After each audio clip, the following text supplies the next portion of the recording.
Recentemente foi publicada numa enciclopédia na Universidade de Oxford uma listagem de 34 mil religiões cristãs.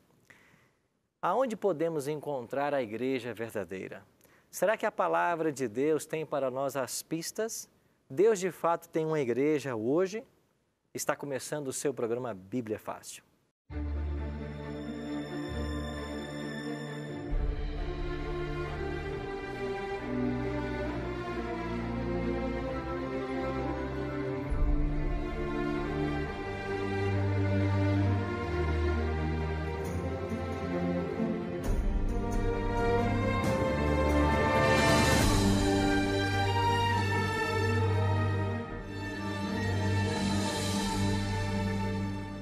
Seja muito bem-vindo ao programa Bíblia Fácil, que satisfação poder cumprimentá-lo, ter a sua companhia. Todas as semanas a gente para uma horinha para sentar e estudar um pouquinho mais a Palavra de Deus. Por isso você é muito bem-vindo. Eu tenho em minhas mãos um presente que eu tenho oferecido todas as semanas e você pode ter aí. Se você não tem ainda, peça agora o seu. É o Guia de Estudo Ensinos de Jesus do programa Bíblia Fácil. Você pode ligar para nós em horário comercial. O nosso telefone é 0 operadora 12 21 27 3121. Fale com uma de nossas atendentes na escola bíblica, faça um cadastro, que é bem rapidinho, e vamos enviar para a sua casa. Se você quiser pedir agora, você pode enviar para nós uma mensagem pelo WhatsApp. O nosso número é 12 9 8100 1615. Agora, quando você enviar a sua mensagem, diga assim: eu quero a revista Ensinos de Jesus. O meu nome é tal, o meu CPF é tal, meu e-mail é tal, e depois você coloca todas as informações postais, porque nós vamos enviar pelos correios. Se você quiser ter mais segurança nessa informação, você pode acessar agora o nosso site, novotempo.com/bibliafácil. Lá você vai ver essa imagem, clica nela, vai abrir um formulário, você põe aí os seus dados postais e nós vamos enviar para a sua casa. Quando você receber esse guia, no final dele tem um questionário que você pode responder. São perguntas simples e todas objetivas. Aqueles que responderem e enviarem para Novo Tempo, aqui vai ter orientação de como fazer isso, e acertar mais de 70% das perguntas, nós iremos dar para você um DVD de presente. É um DVD que nós gravamos em Israel, com lindas imagens, com os mesmos temas que aparecem nesse livreto. E eu ainda quero convidar você para visitar uma igreja adventista perto da sua casa. Aos domingos à noite, nós estamos estudando os mesmos temas do Bíblia Fácil. Então você está sendo convidado. Lá vai ter um pastor, vai ter um professor aguardando você para estudar um pouquinho mais do que a gente começa a ver aqui no programa. E lá você vai ter mais tempo para tirar suas dúvidas, etc. Você será muito bem-vindo. Não sabe onde tem uma igreja? Acesse agora, encontreumaigreja.com.br e você vai saber que pertinho de você tem uma igreja adventista, ok? Nós estamos aqui prontos para começarmos mais um tema. Hoje vamos aprender o que Jesus ensinou sobre a igreja. Chegamos ao nosso 14º tema, o que Jesus ensinou sobre a igreja. Antes de começarmos, eu queria convidar você de casa e todos os amigos aqui do estúdio para que nós orássemos, pedindo a bênção de Deus para mais uma leitura da sua palavra. Nosso maravilhoso Deus e bom Pai, muito obrigado pela oportunidade de estarmos reunidos mais uma vez para estudarmos a Tua palavra. Sabemos que nela existem cenas, registros, ilustrações, verdades maravilhosas e nós precisamos compreender isto. Hoje vamos estudar sobre um tema muito especial, que o Teu Espírito Santo abra nossa mente, o nosso coração, à aceitação do aprendizado.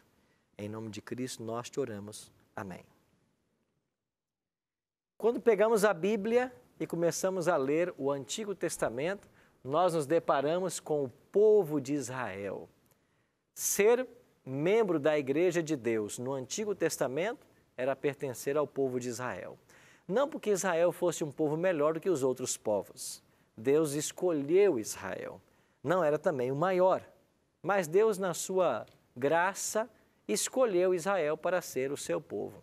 Fez aliança com Abraão, com Isaac, com Jacó. Jacó teve 12 filhos, os 12 filhos formaram 12 tribos. Eles chegaram em Canaã, estabeleceram ali em Canaã, naquela geografia. E tanto lá no deserto quanto em Canaã, havia sempre um centro de adoração. No deserto, era uma tenda móvel, com cortinas, madeiras, tecidos. E essa tenda móvel era montada e desmontada à medida que Moisés guiava o povo por 40 anos. Quando o povo chegou em Canaã, essa tenda móvel foi fixada lá em Siló. Um dia, Davi estava no seu palácio, agora já Davi, rei de Israel, e ele ficou pensando, eu aqui, nesse palácio suntuoso, e Deus habita numa tenda lá em Siló. Eu vou fazer uma casa para Deus.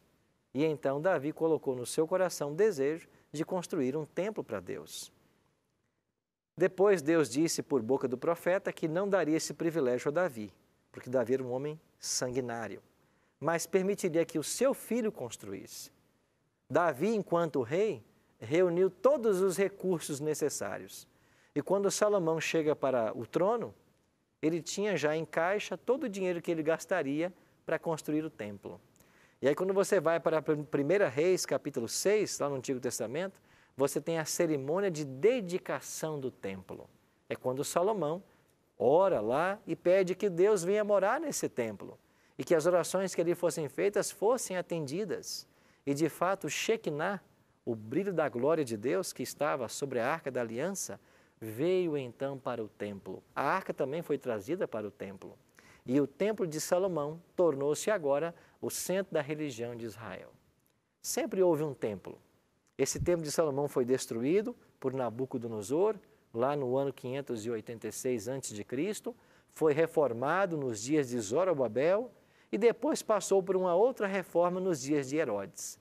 E quando veio Cristo, o templo que Jesus conheceu era chamado Templo de Herodes, que era no mesmo local que Salomão havia construído e ali agora reformado. Então Jesus visitou esse templo. E o templo era o centro da religião em Israel. Tudo girava em torno do templo. Então, no Antigo Testamento você não tem uma igreja, você tem um templo. E o povo de Deus no Antigo Testamento é o povo de Israel. Jesus veio como cumprimento da profecia. Só que os judeus rejeitaram a Cristo. E finalmente Jesus foi crucificado. Quando Jesus morreu na cruz, no mesmo momento que ele morre, havia um véu que separava o Santo do Santíssimo dentro do templo. E esse véu se rasgou de alto a baixo, diz a Bíblia, para ficar claro que não era uma obra humana. Foi uma obra divina, o rasgar do véu. E quando Jesus morre na cruz, a lei cerimonial, que envolvia a morte de animais para a obtenção do perdão dos pecados, ela se cumpre. Em Cristo ela se cumpriu. E a partir da morte de Cristo, não precisamos mais sacrificar animais e o templo deixou de ser o centro da adoração do povo de Deus. Com o seu próprio sangue, Jesus funda a igreja cristã. Agora, ser parte da família de Deus não é mais pertencer ao povo de Israel e ir ao templo. É ser cristão e ir à igreja cristã, a igreja que Jesus fundou. Então, Jesus fundou uma igreja com a sua vinda a essa terra. É isso que os textos que vamos ler agora vão nos ensinar. E nós vamos entender um pouquinho melhor essa trajetória. Lembra que semana passada eu falei para vocês de que nós devemos edificar a nossa casa sobre a rocha, porque se nós colocarmos a nossa casa sobre a areia, ela vai cair. Mas se nós estabelecermos a nossa casa sobre a rocha, ela vai permanecer bem alicerçada. E a rocha é Cristo e sua palavra. É sobre esta palavra que nós devemos estabelecer a nossa fé. Por isso, vamos ler alguns textos. O primeiro deles aparece em Mateus capítulo 16. Quem é o fundador da igreja cristã? Em Mateus 16, nós lemos no verso 16 e também no 18. Respondendo Simão Pedro, disse: Tu és o Cristo, o Filho do Deus vivo. Por que é que Simão Pedro disse isto para Jesus? Porque Jesus perguntou para os discípulos: quem o povo diz que eu sou? E os discípulos disseram: uns dizem que tu és João Batista, que ressuscitou, outros dizem que tu és Elias, outros dizem que tu és um profeta. E Jesus perguntou assim para os 12, e vocês? Quem vocês acham que eu sou? E Pedro, por inspiração divina, disse, tu és o Cristo, o Filho do Deus vivo. Aí Jesus disse assim, verso 18, também eu te digo que tu és Pedro, e sob esta pedra edificarei a minha igreja, e as portas do inferno não prevalecerão contra ela. Você não pode fazer um exegese de um texto bíblico pensando apenas na língua portuguesa, no nosso caso. Nós temos que ir para o grego. Quem é o fundamento ou o fundador da igreja? Alguns, usando esse texto de Mateus 16, 18, dizem que é Pedro. Mas quando você vai para o original na língua grega, Jesus diz exatamente assim, tu és Petros, e sob esta pedra edificarei a minha igreja. Tu és Petros. Petros, no grego, significa um pequeno seixo, uma pedra que facilmente se quebra. Petra significa rocha, que não pode ser demolida. Então Jesus disse para Pedro, tu és Petros, mas sob esta pedra eu edificarei a minha igreja. A igreja não foi edificada sobre Pedro, ela foi edificada sobre Cristo. Até porque Jesus disse no texto seguinte, e as portas do inferno não prevalecerão contra ela. Se Pedro fosse o fundamento da igreja, as portas do inferno teriam prevalecido, porque em tempos seguintes, Pedro negou Jesus. Pedro falhou. A igreja não foi estabelecida sobre um homem falho, mas sobre o próprio Jesus Cristo. E com o seu próprio sangue, ele fundou a igreja cristã. A partir desse momento, da sua morte e ressurreição, ele deu uma ordem para os discípulos, ide pregai o evangelho a toda criatura, batizando-os em nome do Pai, do Filho e do Espírito Santo. Todo aquele que o aceitasse como Salvador, viria fazer parte do corpo de Cristo, que é a igreja. A Bíblia concorda com o que eu estou explicando? O que Paulo vai dizer sobre o fundamento da igreja? Paulo, que é o maior teólogo do Novo Testamento, ele vai dizer assim em Efésios capítulo 2, verso 19. Assim, já não sois estrangeiros e peregrinos, mas concidadãos dos santos, e sois da família de Deus, a igreja é chamada de família na Bíblia. Verso 20. Edificados sobre o fundamento dos apóstolos e profetas, sendo ele mesmo, Cristo Jesus, o quê? A pedra angular. E aqui nós temos o mesmo termo que Jesus usou. Ele é a pedra sobre a qual a igreja seria fundada. Agora, além de Cristo como fundador, como a rocha principal, a igreja também foi fundamentada nos apóstolos e profetas. Por que apóstolos e profetas? Porque foram os apóstolos e profetas que finalmente escreveram a palavra, a Bíblia. Então a igreja se mantém sob Cristo, que é a rocha, e o fundamento desta igreja é a verdade ensinada nesse livro. Por isso a palavra tem que ser o fundamento para tudo que nós cremos. Por isso que a nossa crença, ela tem que derivar desse livro, não de tradição, não de filosofia, não de ritos, não. Ela tem que se derivar da palavra. Verso 21, no qual todo edifício bem ajustado cresce para santuário dedicado ao Senhor. Veja que o termo santuário ainda continua agora sendo aplicado para a igreja, que é o novo santuário, o novo centro onde se congrega a família de Deus. Então Paulo reconhecia que o fundamento era o próprio Jesus Cristo, a pedra angular. Qual é o grande desejo de Cristo para esta igreja que ele mesmo fundou? Efésios 5, 27. Para apresentar a si mesmo igreja gloriosa, sem mácula, nem ruga, nem coisa semelhante, porém santa e sem defeito. Esse é o desejo de Cristo para a sua igreja. Uma igreja sem mácula, sem ruga, sem defeito, uma igreja santa. O que aconteceu com esta igreja que Jesus fundou? Com o passar dos séculos, a igreja se paganizou. E a igreja que deveria cristianizar o mundo foi mundanizada. E quando você vai para Apocalipse, você descobre que na abertura dos selos haveria um momento que surgiria ali um cavalo preto. E esse cavalo preto falaria de trevas que se abateriam sobre a igreja. E a igreja que Jesus fundou, a igreja cristã, as trevas se abateram sobre ela. E sabe o que Deus fez? Tirou do meio dela os seus sinceros. E a igreja, historicamente cristã, deixou de ser a igreja remanescente, a igreja verdadeira, porque corrompeu os princípios que no início havia abraçado. Então, a igreja cristã, a igreja que Jesus fundou, ela começou a aceitar os dogmas do paganismo. Ela começou a aceitar a tradição como tendo mais valor que a Bíblia. E então a igreja se diluiu na cultura em que vivia. E Deus tirou o seu povo sincero e levaria para o deserto, segundo a profecia de Apocalipse 12, por 1260 anos. Estão lembrados desse período? 1260 anos? É justamente o período de supremacia papal.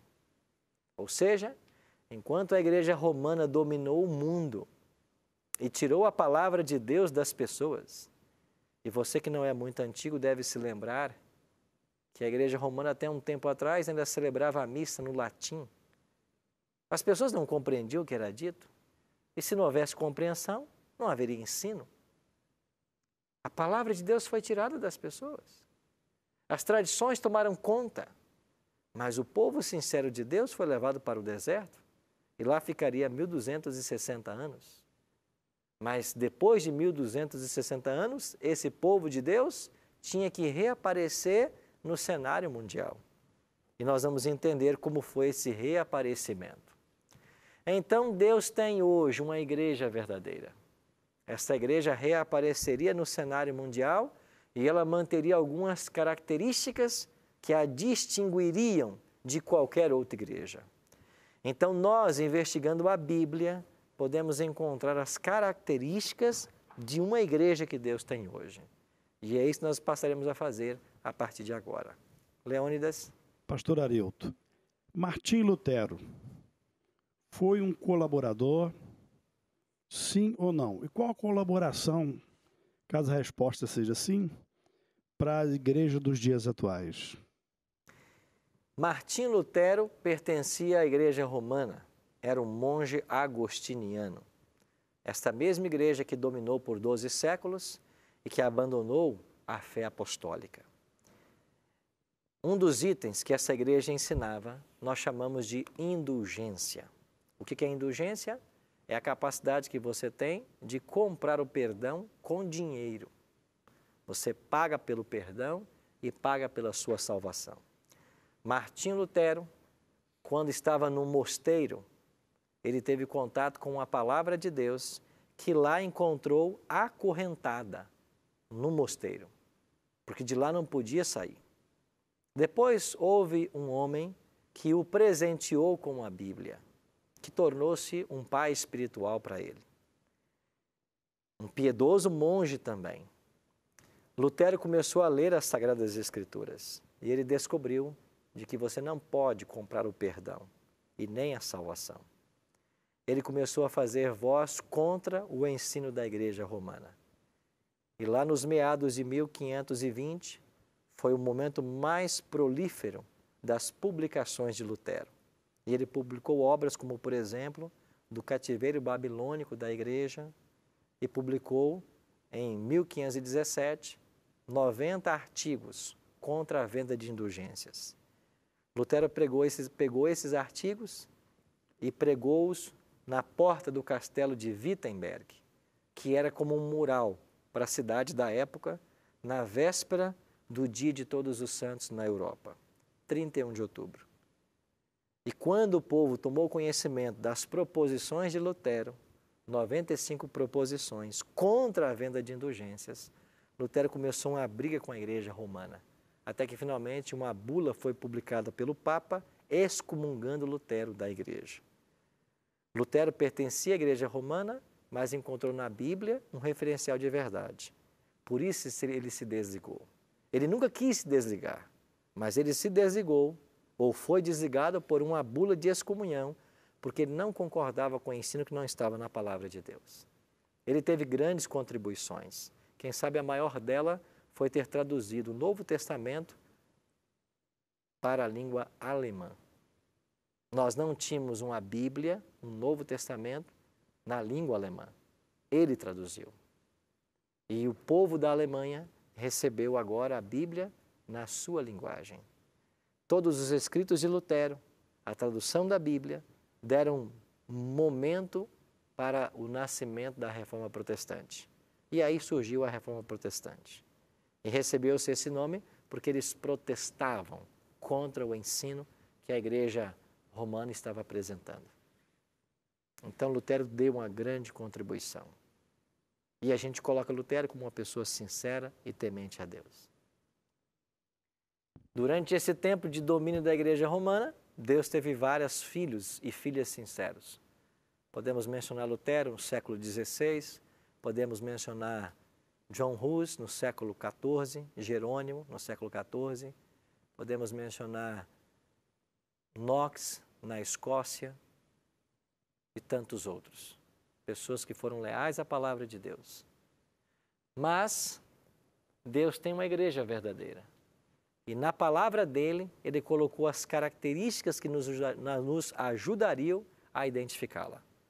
Primeira característica, Apocalipse 12, 17. É um texto que nós lemos na semana passada. O que diz aí em Apocalipse 12, 17? Que o dragão, Satanás, está irado. E contra quem ele se irou? Contra a mulher. Quem é a mulher? A igreja, símbolo de igreja. E foi fazer guerra com os restantes da sua descendência. Quem são eles? Os que guardam os mandamentos de Deus e têm o quê? Testemunho de Jesus.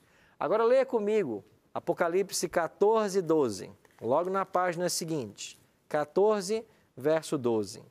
Aqui está a perseverança dos santos, os que guardam os mandamentos de Deus e a fé em Jesus.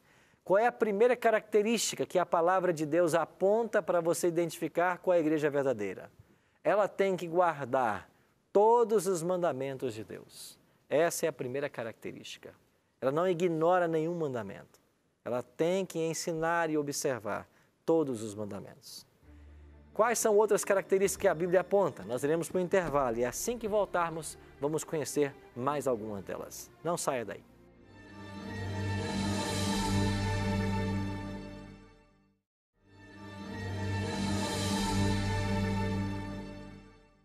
Estamos de volta com o programa Bíblia Fácil, hoje estudando a respeito da igreja verdadeira e suas características na Bíblia. Tudo que estamos aqui estudando, temos nesse guia impresso. Ele pode ser seu. Você pode ligar para nós durante a semana, em horário comercial, 0 operadora 12 21 27 3121. Pode mandar para nós uma mensagem de WhatsApp, 12 98100 1615, ou pode acessar o nosso site agora, novotempo.com/bibliafácil, e fazer lá o seu cadastro pela internet e nós mandamos para a sua casa. Um convite especial, todos os domingos à noite nós estamos estudando esses mesmos temas nas igrejas adventistas e você é convidado a nos visitar. Se você não sabe onde tem uma igreja perto da sua casa, acesse o nosso site encontromaigreja.com.br e você vai localizar uma. Você vai ser muito bem-vindo e lá você vai poder tirar mais dúvidas, aprofundar o estudo e vai ter auxílio ali de um pastor, de um professor que vai te ajudar também no estudo da Palavra de Deus. Quando terminamos o primeiro bloco, nós havíamos visto a primeira característica que a Bíblia fala sobre a igreja verdadeira. Ela guarda os mandamentos de Deus. E nós aprendemos semana passada que eles são 10. Nós tínhamos uma pergunta com a Marli. Marli? Então, pastor, minha pergunta é o seguinte. Já que a igreja verdadeira tem que ter essa característica, né, de guardar todos os mandamentos, né, inclusive desse aí, dos 10 mandamentos, principalmente, então, e vocês ensinam isso. E o que dizer dessas outras igrejas, que são muitas, que você falou, são 30, mais de 30 mil. Catalogadas 34 mil, segundo essa enciclopédia de Oxford. Sim, então, E o que dizer então delas que não são verdadeiras, são falsas, estão perdidas, estão o quê, afinal? Enfim. Deus tem gente sincera em qualquer denominação, certo? Deus tem um povo sincero em qualquer igreja. Uma placa de igreja nunca vai salvar ninguém. Deus tem a sua igreja remanescente, mas nós iremos aprender hoje, com alguns textos da Bíblia, que Deus tem pessoas sinceras que não estão na sua igreja remanescente. Elas podem estar em qualquer lugar, mas são pessoas sinceras. Elas não conhecem a verdade completa porque não se ensina. Mas quando elas aprenderem, elas vão tomar uma decisão pela igreja verdadeira. Sim, mas como que elas vão aprender se elas estão lá na igreja e eles não estão pregando, não estão falando dos mandamentos que é necessário ter? Quando pessoas como você, que trabalha lá dirigindo um transporte alternativo, começar a ensinar para quem você entrar em contato o que você está aprendendo aqui. Quando cada um começar a ensinar para o próximo aquilo que está aprendendo da palavra.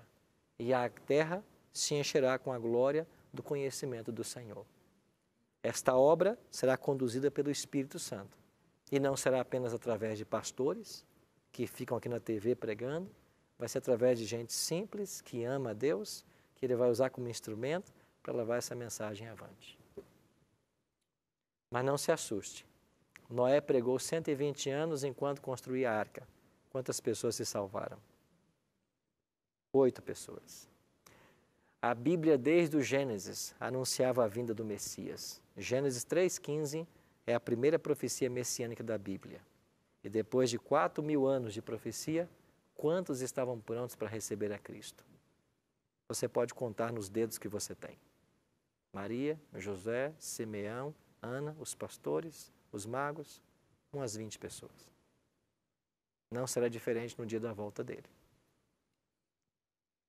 Então eu e você temos uma sagrada responsabilidade.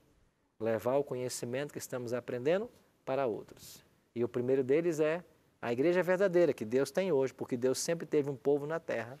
Ela tem que guardar todos os mandamentos. Mas qual é a segunda característica que a palavra de Deus nos apresenta? Aqui mesmo, em Apocalipse 12, olha para o verso 17. Irou-se o dragão contra a mulher e foi pelejar com os restantes da sua descendência, os que guardam os mandamentos de Deus. E tem mais uma coisa, tem o quê? O testemunho de Jesus. Vamos deixar que a Bíblia se interprete. O que é testemunho de Jesus? Apocalipse, capítulo 19, verso 10. Olha a última parte do verso. Apocalipse 19, verso 10. Adora a Deus, pois o testemunho de Jesus é o espírito da profecia. A igreja remanescente guarda os mandamentos de Deus e tem o testemunho de Jesus. O que é testemunho de Jesus? É o espírito da profecia. O que é espírito da profecia? O profeta estaria com esta igreja no tempo do fim. A igreja remanescente, quando ela reaparecesse no cenário mundial, ela teria o dom profético com ela. E você está lembrado que Jesus mesmo advertiu de que nos últimos dias sobreviriam falsos profetas? Bom, se Jesus advertiu sobre falsos profetas, é porque certamente haveria o verdadeiro profeta. Então a igreja remanescente teria que ter com ela o dom profético. Ele teria que ser restaurado no tempo do fim. E a igreja adventista acredita que uma jovem chamada Ellen Golden Armon, quando tinha 17 anos de idade, lá na cidade de Portland, no estado do Maine, nos Estados Unidos, ela foi chamada por Deus para o ministério profético. Ela se casou no dia 30 de agosto de 1846, assumiu o nome do esposo, agora passou a se chamar Ellen Golden White. Ellen G. White. Os adventistas acreditam que essa mulher teve o dom profético. Talvez vocês tenham perguntas sobre esse assunto. Eu vou esperar vocês que aguardem mais uma semana, porque na semana que vem nós vamos estudar sobre Ellen G. White. Nós vamos entender quem foi ela, um pouco da sua história, e vamos conhecer se de fato ela foi uma profetisa verdadeira ou não. Mas a segunda característica que a Bíblia aponta é que a igreja verdadeira teria que ter o dom profético. A voz profética teria que estar com essa igreja. Qual seria a terceira característica segundo a palavra de Deus? Ela surgiria como um movimento profético no fim de um período de 2.300 tardes e manhãs de Daniel 8,14, ou seja, o ano 1844. Eu não tenho tempo hoje para estudar essa profecia com vocês, mas a profecia de Daniel 8,14 diz que quando se passassem 2.300 anos, porque tarde e manhã significa um dia na Bíblia, a igreja remanescente que estava no deserto por 12 séculos, enquanto a igreja romana dominava, ela teria que sair do deserto. E ela sairia do deserto numa data apontada pela profecia. E quando você vai para Daniel capítulo 9, versos 24 a 27, Daniel ensina que este período de 2.300 anos, ele começaria a partir do decreto para restaurar e edificar Jerusalém. E esse decreto está promulgado em Esdras, capítulo 7, e é um decreto do rei Artaxerxes. E a data do decreto é 457 a.C. Se você parte de 457 a.C. e viaja 2.300 anos na história, você vai chegar exatamente ao mês de outubro do ano 1844. Então, no mês de outubro de 1844, deveria surgir a igreja remanescente. Como a purificação do santuário, de acordo com a profecia, acontecia no 10º dia do 7º mês, nós temos que pegar o calendário judaico e fazer uma transposição para o nosso calendário, que é o gregoriano.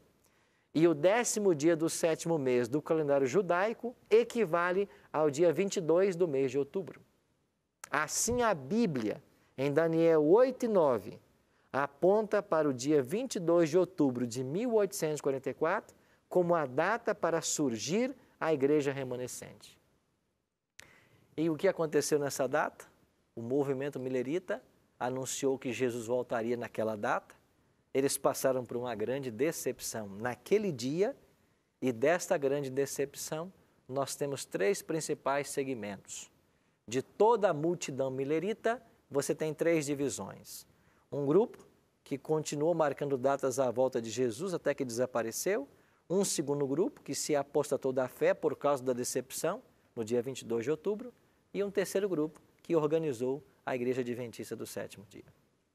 A Igreja Adventista do Sétimo Dia não surgiu da briga de 2 pastores. Ela não surgiu por uma dissidência teológica. Ela surgiu na data que a Bíblia mandava ou assinalava que ela deveria surgir. E foi no dia 22 de outubro de 1844, depois do grande desapontamento milerita, que começou um pequeno povo a voltar para a palavra de Deus, entender a sua decepção e finalmente compreenderam que Jesus não voltaria naquela data como eles haviam entendido, mas ele começaria uma nova fase do seu ministério no santuário celestial. Eles voltaram-se para a Bíblia e eles descobriram em Apocalipse capítulo 10, verso 11, que eles eram um povo profético e eles tinham uma mensagem para pregar. Assim começou a Igreja Adventista do Sétimo Dia.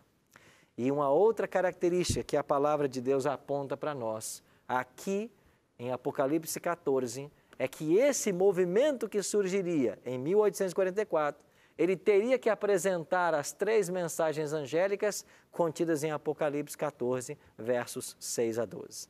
E quando você vai para Apocalipse 14, 6 a 12, você tem ali 3 mensagens que compõem a principal mensagem da Igreja Adventista hoje.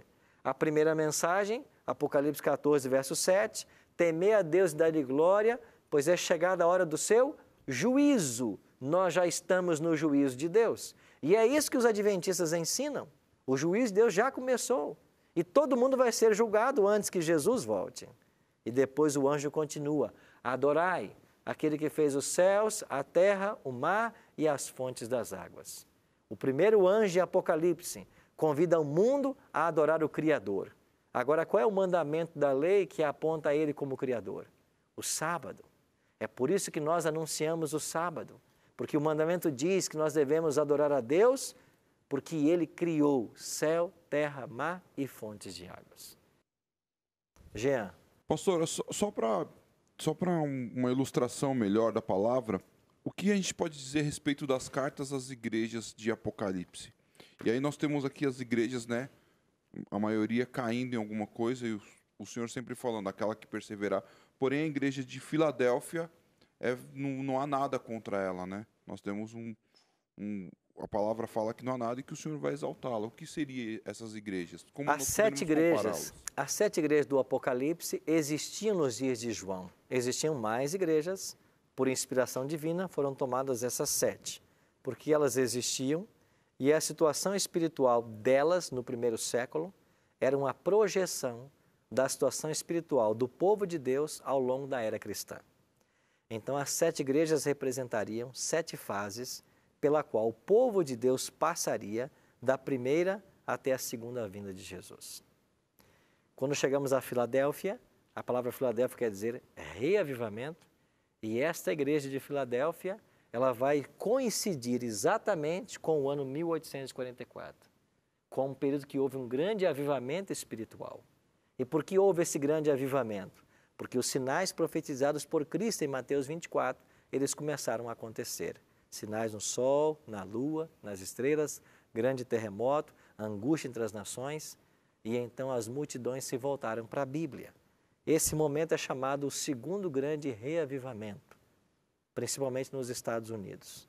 A igreja de Filadélfia, um reavivamento, um retorno para a Bíblia, e daí nasceu o movimento milerita, que levou à grande decepção em 1844, onde surgem os adventistas, com a missão de pregar a tríplice mensagem angélica. E eu falei da primeira e falei da segunda. Qual é a terceira?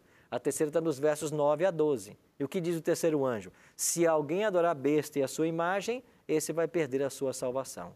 E quem é a besta no Apocalipse? É um poder que se opõe a Deus, que tenta assumir o seu lugar. Então, hoje, nós temos em Babilônia a confusão de ensinos que não está fundamentado na palavra de Deus. E a missão da igreja remanescente, da igreja verdadeira, é pregar unicamente a palavra de Deus. Mas a igreja verdadeira teria ainda uma outra característica. E ela aparece aqui em Mateus 24, 14. O que diz Mateus 24, 14? Abra a sua Bíblia e leia comigo. São palavras do próprio Jesus Cristo. Ele diz assim: e será pregado este evangelho do reino por todo o mundo, para testemunho a todas as nações. Então virá o quê? O fim. Jesus disse que o seu evangelho seria pregado a todas as nações. Daí nós concluímos que a igreja remanescente tem que ser uma igreja mundial. Se ela tem a missão de pregar a todos os 4 cantos da terra, para que o fim venha, ela tem que estar em todos os 4 cantos da terra. Ela tem que estar em todos os países. E aqui vem um detalhe. Qualquer igreja que não se configure finalmente uma igreja mundial, levando este evangelho que a Bíblia apresenta, não pode ser a igreja verdadeira. E o que dizer então da igreja adventista? No dia 31 de dezembro de 2016, a igreja ultrapassou a marca de 20 milhões de membros, espalhados em mais de 207 países do mundo. E aonde não está presente hoje a igreja adventista? Nos países que legalmente ela não pode estar. Nos países onde não há liberdade religiosa. Nesses, ela não pode estar organizacionalmente falando. Mas a igreja mantém missionários em campos onde mesmo a religião é proibida. E esses missionários fazem um trabalho de evangelização, com o risco da própria vida. Assim, meus amigos, a igreja, para ser verdadeira, se tem que cumprir uma missão mundial, ela tem que ser uma igreja que esteja presente no mundo inteiro. Leônidas. Pastor Arilton, por que hoje muitos teólogos pregam que a igreja adventista do 7º dia é uma seita? E por que eles também, muitos deles, frisam, né, que a igreja adventista do 7º dia prega muitas heresias? A acusação de que somos uma seita nasce porque nós às vezes pregamos, nós pregamos tudo que está na Bíblia e pregamos coisas que os outros não pregam. Existem doutrinas que são distintivamente adventistas. Por exemplo, nós pregamos a vigência da lei de Deus e do sábado. Outras igrejas não pregam. Nós pregamos que Jesus está no santuário celestial nesse exato momento e ele teve lá uma função bifásica. Primeiro como sacerdote, depois como sumo sacerdote. Mas isso está embasado completamente na Bíblia, especialmente em Hebreus. Nós pregamos que o corpo é o templo do Espírito Santo e que qualquer coisa que você ingira ou use que faça mal ao corpo é pecado. À luz de 1 Coríntios 3, 16 e 17, 6, 19 e 20, 10, 31. Agora, porque nós pregamos o que está na Bíblia e ninguém prega, somos às vezes taxados de seita. Não há motivo para isso. O segundo ponto, a sua segunda pergunta, me lembre qual foi mesmo? Que muitos dizem que a Igreja Adventista do Sétimo Dia prega muitas heresias. Aonde estão as heresias que nós pregamos? Eu entendo heresia como algo que não esteja na Bíblia. Agora, se você quiser de fato entender o que pregam os adventistas, basta ir na internet e ter acesso a um livro chamado Nisto Cremos, que está na internet disponível para quem quiser ler. Basta comprar esse livro no site cpb.com.br. Ali está tudo que nós ensinamos. Hoje o ensino adventista está sistematizado em 28 crenças fundamentais. Qualquer pessoa pode ter acesso à crença adventista. Me mostre dentro dessas 28 crenças qual delas é uma heresia, qual delas não tem um fundamento na Bíblia. Então não é um argumento que se sustém. Agora eu queria entrar num ponto muito especial com vocês. Deus tem uma igreja visível que a profecia identifica e nós estamos lendo na palavra quais são as identidades dela. Mas Deus tem pessoas sinceras, como Marlene perguntou, em qualquer religião. Sabe por quê? Porque nós cremos de que Deus tem uma igreja visível.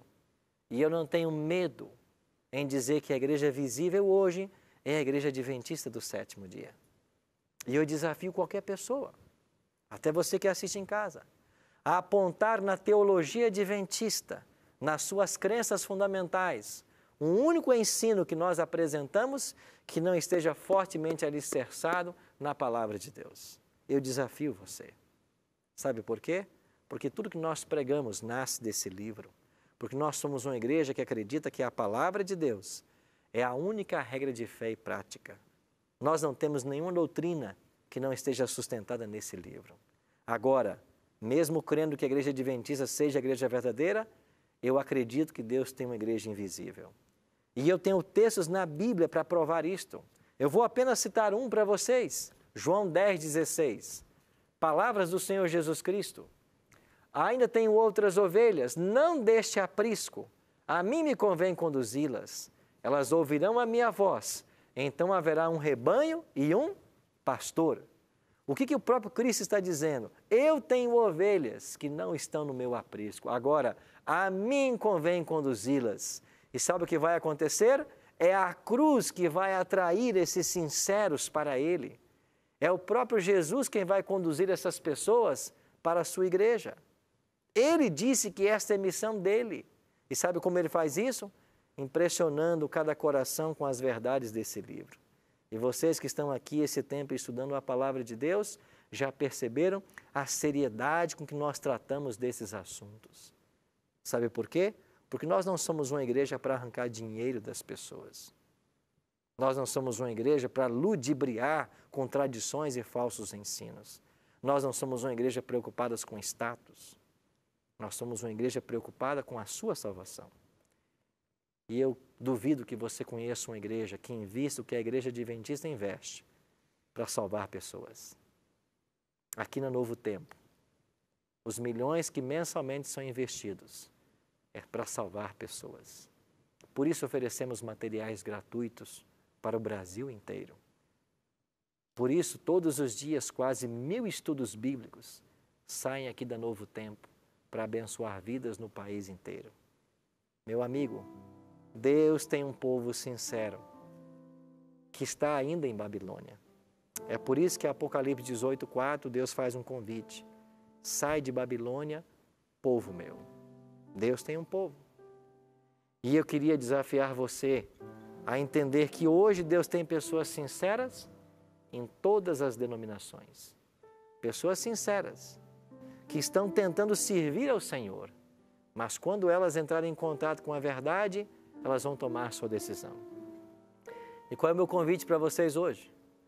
Compreendendo que Deus tem filhos sinceros em todas as denominações religiosas.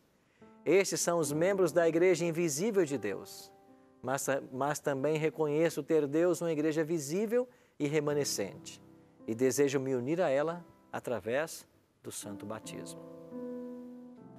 Nós vamos convidar o Arautos do Rei para louvar a Deus mais uma vez.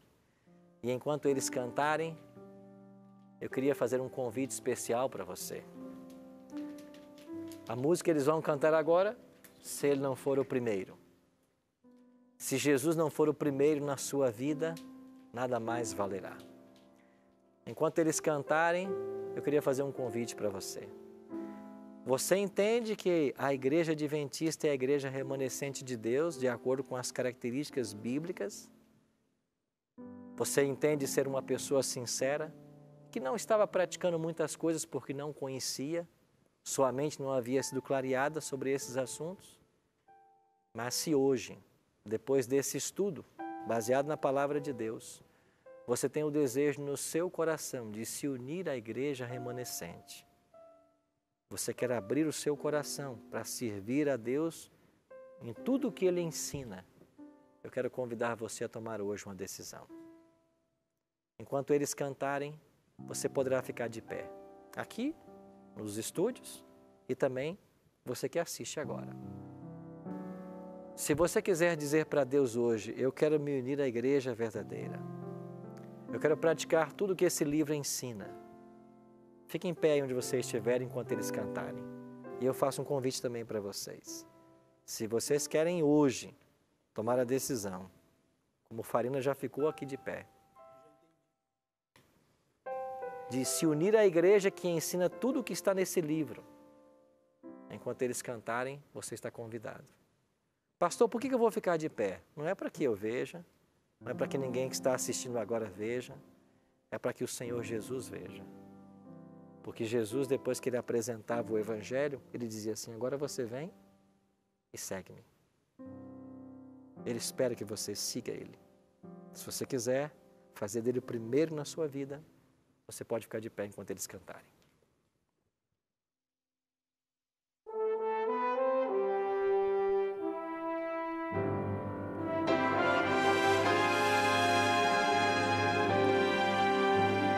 No trono do viver só existe lugar para lugar de quem governa todo o ser. No trono do viver só pode haver um Senhor. Se forem dois, um será amado e outro rejeitado. Vem, decide agora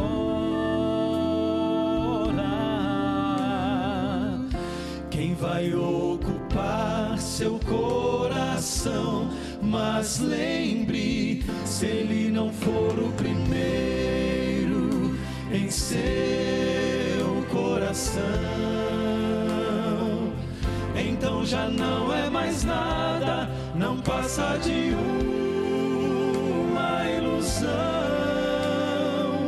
Mas se ele for o primeiro, o seu companheiro, motivo do seu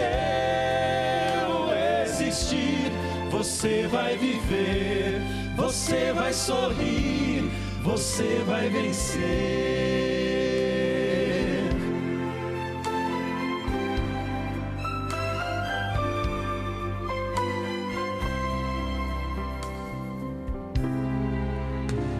Um novo dia vai nascer pra você e pra mim. Depende de aceitar Jesus no viver. É hora de beber da fonte da vida. Você verá, em Jesus existe plena alegria. Vem, decide agora quem vai ocupar seu coração. Mas lembre, se ele não for o primeiro em seu coração, então já não é mais nada, não passa de uma ilusão. Mas se ele for o primeiro, o seu companheiro, motivo do céu existir, você vai viver, você vai sorrir, você vai vencer. Não há batalha perdida com Cristo. Ele mesmo triunfou lá na cruz. Com o sangue já provou que nos ama. Se o coração não for dele, não será de mais ninguém.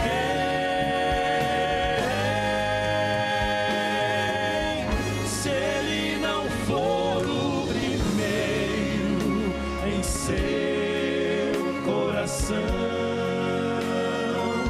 então já não é mais nada, não passa de uma ilusão.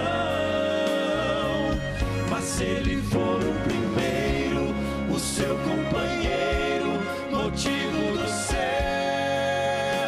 existir, você vai viver, você vai sorrir, você vai vencer, você vai viver, você vai sorrir, vai vencer.